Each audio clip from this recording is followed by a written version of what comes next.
দেওবন্দি উলামায়ে কেরামের সাথে সংশ্লিষ্ট যতগুলো রাজনৈতিক সংগঠন রয়েছে তার মধ্যে সর্ববৃহৎ রাজনৈতিক সংগঠন ইসলামী আন্দোলন বাংলাদেশ।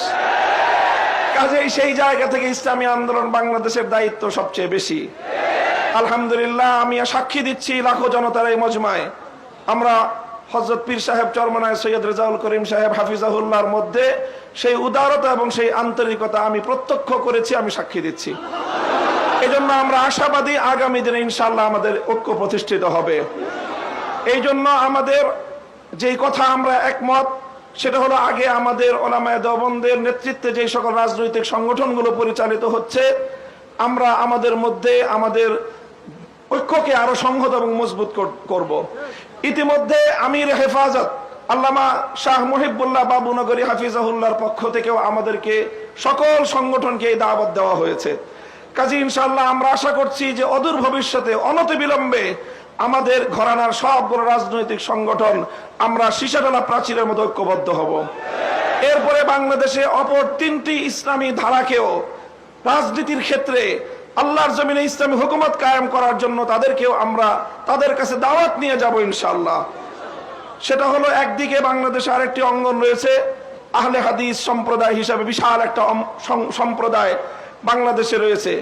আমার যতদূর জানা তারাও এই বিষয়ে বর্তমানে অতীতের যে কোনো সময়ের তুলনায় উদার দৃষ্টিভঙ্গি লালন করছেন।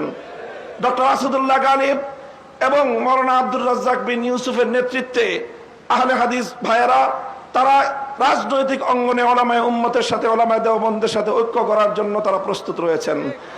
আমাদের আরেকটি অঙ্গন রয়েছে যাদেরকে আমরা সুন্নি বলে জেনে থাকি, সেই সুন্নি ভাইয়েরাও আমি আশা করি এবং আমার কাছে যতটুকু ধারণা তারাও ঐক্যের জন্য প্রস্তুত রয়েছেন।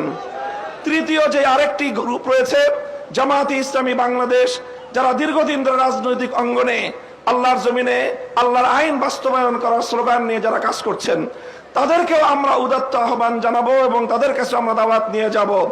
এইভাবে উলামায়ে দেওবন্দ যদি ঐক্যবদ্ধ হয়ে আহলে হাদিস সুন্নি জামায়াতে ইসলামী সহ ঐক্যবদ্ধ হতে পারে, বাংলাদেশের উম্মতের উলামায়ে কেরামের কাছে জিজ্ঞাসা করা ছাড়া কোন রাজনৈতিক সিদ্ধান্ত গ্রহণ করা যাবে না।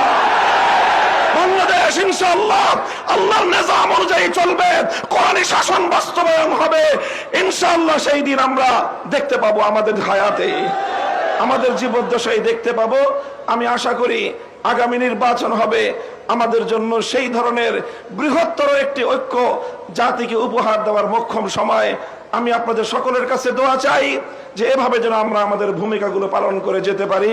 বাংলাদেশ খেলাফত মজলিসের পক্ষ থেকে আমি আজকের এই ভর মজলিসে এই ধরনের কার্যক্রম পরিচালনায় আমাদের শতভাগ উদারতার এবং আন্তরিকতাপূর্ণ ভূমিকা পালন করার প্রতিশ্রুতি দিয়ে যাচ্ছি ইনশাআল্লাহ। নাসরুম মিনাল্লাহি ওয়া ফাতহুন করিম।